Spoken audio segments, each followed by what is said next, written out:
En fin d'après-midi, à l'aéroport de Katmandou, devant la porte A1, c'est chaque jour les mêmes scènes.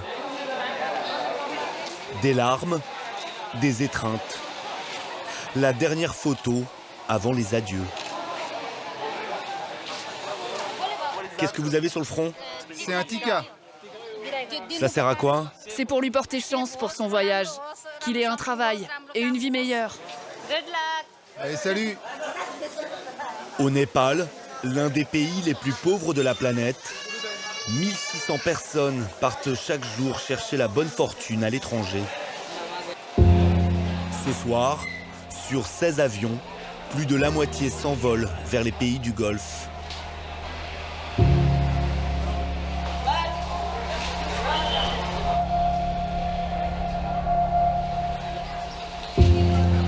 Avec ma traductrice, nous décidons d'embarquer avec ces travailleurs dans le charter de 20h45. Destination le Qatar. 150 000 Népalais s'y rendent chaque année pour aller gagner leur vie. Dans le hall, nous tombons sur Patak, 28 ans, et Bim, 44 ans. J'étais à Chiang Mai en Thaïlande. J'ai travaillé 5 ans là-bas comme vendeur de vêtements. Moi, j'ai passé 3 ans à Dubaï. Puis, je me suis coupé le doigt et j'ai dû rentrer. Je travaillais dans une usine de plastique et j'ai mis mes doigts dans la machine. Patak a trouvé un job en cuisine dans un restaurant via une agence de recrutement népalaise. Il a signé pour 2 ans. Ma femme est enceinte de 5 mois et quand je vais revenir, le bébé aura 18 mois. Je n'ai pas assez d'argent pour faire vivre ma famille. Il faut que je parte. Le voyage de ces travailleurs est payé par leur employeur dans le Golfe. Mais le billet retour ne leur sera donné qu'à la fin de leur contrat.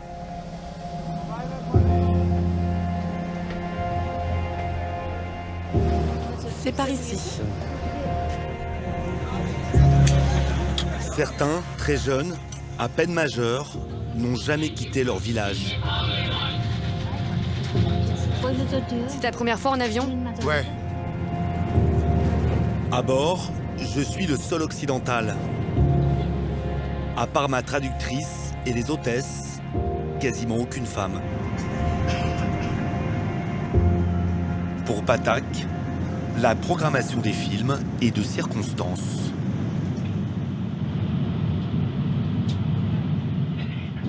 Ce film, c'est l'histoire d'un homme qui est parti travailler à l'étranger et sa femme a une aventure avec un autre homme. 5 heures de vol plus tard, les lumières de Doha.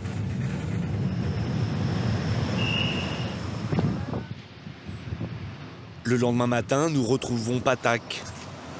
Après une courte nuit, il est déjà au boulot, dans ce petit restaurant, tenu par un Népalais comme lui. Plus vite je travaille, plus vite je gagne de l'argent, plus vite je l'envoie à ma famille. Il va gagner 750 rials qataris par mois, 186 €, le salaire minimum. Il est logé par son employeur qui va nous demander d'arrêter le tournage.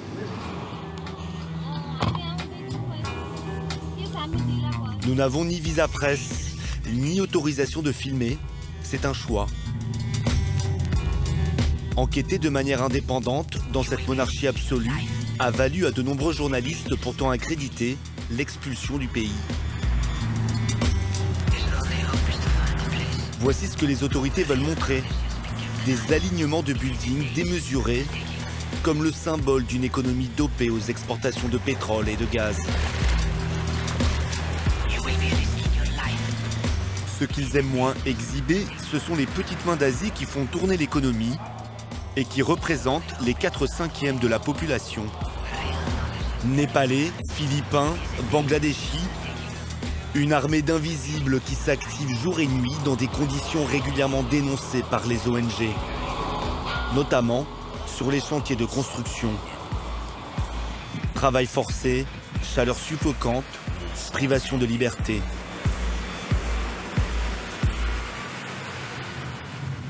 Depuis que le Qatar a décroché l'organisation de la Coupe du Monde 2022, des stades émergent au milieu du désert dans cet émirat grand comme l'Île-de-France. Comme sous cette réplique gigantesque d'une tente bédouine. Juste à côté, des quartiers entiers sortent de terre.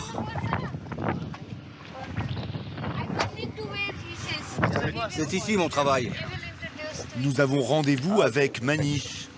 Il n'a pas dit à ses collègues que nous étions journalistes. Allez les gars. Manish est népalais. 8 ans passés au Qatar sous une chaleur écrasante, parfois plus de 50 degrés. Ce qu'il y a de plus dur ici, c'est pas le travail, c'est le soleil.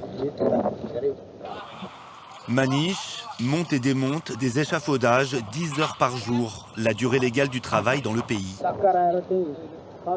Quand on va plus haut, on nous met des ceintures de sécurité, au cas où on s'évanouisse à cause de la chaleur. Il faut toujours qu'on boive beaucoup d'eau. Manish travaille 6 jours sur 7 pour 300 € par mois. C'est 30% de plus que le salaire minimum au Qatar. Il est nourri et logé par son employeur au milieu du désert. Loin du regard des Qataris, des cités dortoirs flambant neuves, agrémentées de quelques commerces. Manish a accepté de nous faire la visite, à condition de rester discret. Salut. Il a emménagé ici il y a 2 mois. Depuis 2016, les employeurs ont pour obligation de loger leurs ouvriers dans des conditions bien réglementées. 6 occupants maximum par chambre et un casier chacun. Ok. Ça, c'est mon lit. Ok. Et là, c'est mon armoire. Ici, je mets toutes mes affaires, même la nourriture. Dans chaque chambre, une climatisation en état de marche est obligatoire. Avant, c'était horrible. Nos chambres étaient des préfabriqués en bois et il faisait tellement chaud. La température dehors et dedans était exactement la même. Ici, on peut bien dormir la nuit, quelle que soit la saison. Il n'y avait pas de clim avant? Si, mais elle ne marchait pas. Manish envoie chaque mois la moitié de son salaire à sa femme et à sa fille qu'il n'a pas vues depuis 3 ans. Il s'est habitué à ces conditions de vie spartiates, mais qui restent décentes. Des dizaines de milliers de logements comme ceux-ci seraient sortis de terre depuis 1 an, sous l'impulsion des autorités qataries soucieuses de s'éviter une mauvaise publicité avant la Coupe du Monde. Mais derrière la vitrine, une autre réalité perdure. Au sud de Doha, la capitale, le petit Karachi. Un quartier où des centaines de milliers de travailleurs pakistanais, bangladeshis ou indiens vivent dans des taudis.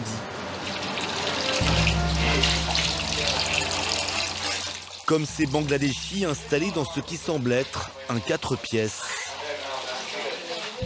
Ils sont une centaine à y vivre.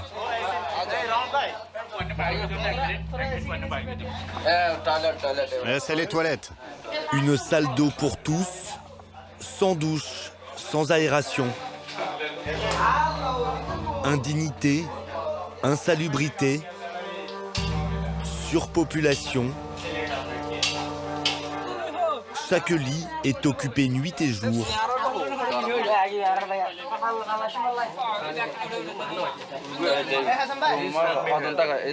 On est 20 ici. Mais si c'était un peu plus grand, on pourrait même rentrer à 30. Les lits ne suffisent pas. Des matelas ont été installés sous certains sommiers.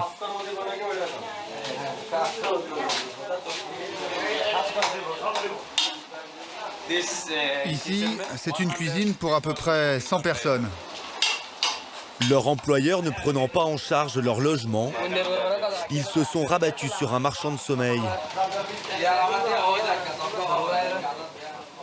Tarek, 25 ans, d'y payer 75 € par mois pour une place dans cet appartement. Il y vit depuis 1 an. Ça, c'est mon lit. C'est ma chambre ici. Ce fils d'agriculteur du Bangladesh est arrivé au Qatar depuis 3 ans. Ça, c'est mon champ. Il n'est jamais revenu dans son village. Moi, aujourd'hui, je fais de la plomberie, de la tuyauterie, de l'électricité.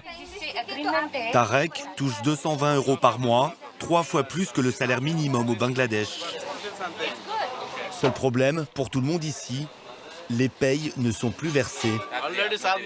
Ça fait déjà 7 mois qu'ils n'ont pas versé un seul salaire. Ils nous disent toujours que ça va arriver. Une version qui nous a été confirmée par l'employeur. Un sous-traitant qui explique que lui-même n'est plus payé par son donneur d'ordre. Avec leur planning de travail pour seule preuve, ces ouvriers se sont tournés vers le ministère du Travail qatari. J'ai appelé un médiateur. Il m'a assuré qu'on serait payé le 5 ou le 10 du mois prochain. Mais on n'a rien eu. Impossible aussi de quitter le pays. Même si depuis quelques années les employeurs ne confisquent plus les passeports, dans les faits, rien n'a changé. De toute façon, on ne peut pas partir sans la permission de l'entreprise. Mais pourquoi vous ne pouvez pas aller à l'aéroport et prendre un avion? Non, on a besoin de cette autorisation pour obtenir un visa de sortie. On nous le demande à l'aéroport.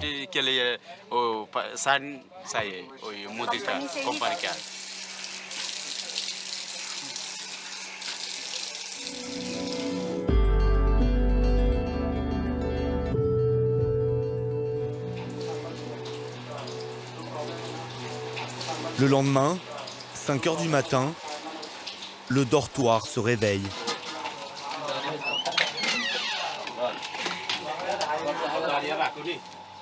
Riz et lentilles au petit déjeuner. Ce sera le même menu à la pause ce midi. Car tous continuent de travailler même s'ils ne sont pas payés. Leur espoir, toucher un jour leur salaire. De toute façon, il n'y a plus d'argent au Bangladesh.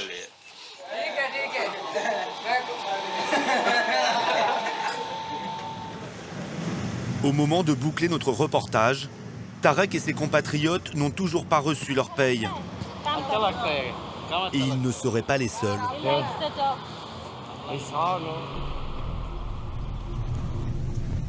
En août dernier, des centaines de travailleurs se sont rassemblés le long d'une autoroute près de Doha pour réclamer leur salaire. Une première dans ce pays où manifestations et syndicats sont interdits. Un événement passé sous silence au Qatar. Tout comme le nombre de morts parmi les travailleurs des chantiers. En 2012, il y en a eu 520. Depuis, aucun chiffre officiel. Nous nous rendons en caméra cachée sur les chantiers. Gilets jaunes sur les épaules, casque sur la tête. Seul moyen pour ma traductrice et moi de constater les conditions de travail de ces migrants.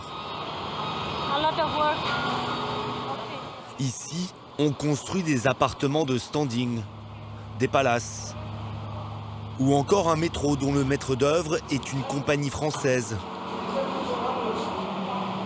Nous nous infiltrons jusque dans la station dont la climatisation fonctionne déjà. Vous êtes de quelle compagnie? Vous avez un badge? Non, non, non, non. Il faut absolument qu'on aille le chercher là-haut. C'est pour ça qu'on va remonter. En surface, une